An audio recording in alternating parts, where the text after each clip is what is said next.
Ստացվում է, եթե Վարդանին ասած չլիներ, հիմա սաղս դիակ էինք։ Հա, ու ասելու ցանկությունը չի եղել։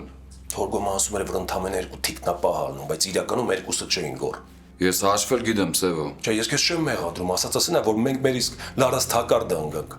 Չեմ կարող ասեմ, իջև Թորգոմի հետ չխոսամ։ Բայց պետքա խոսալ իր հետ։ Այսինքն դու Թորգոմին ես կասկածում։ Չէ, գոր, ես Թորգոմի անկեղծության վրա ընդհանրապես կասկածներ չունեմ։ Բայց դեպքում ի՞նչն է խնդիրը։ Միջև մեր վրա հարձակումը մենք մտածում ենք, որ Թորգոմը մեր գաղտնի զենքն է, որովհետև Բեկն ու Ռաֆը չգիտեն, որ ինքը մեզ օգնում է։ Բայց այդ քոթեջում ավելի շատ տիկնապաններ կային։ Այդ նշանակում է, որ իրանք չեն հավատում Թորգոմին, կասկածում են, որ կարող է իրանց քծից ուղակը։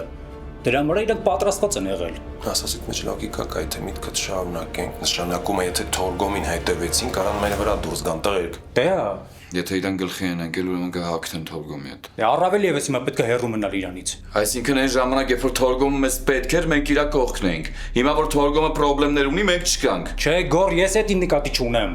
Մենք այդ աշխարհի մարդիկ չենք, բայց մեր խնդիրները մեզ լրիվ հերիք են։ Մի րոպե, տղեկ, հիմա օթում խոսում ենք։ Ավելի լավ է թող գորը զանգի Թորգոմին կամ Զորոյին ինչ-որ տեղեկություն իմանա, հետո մենք մեր անելիքը կիմանանք։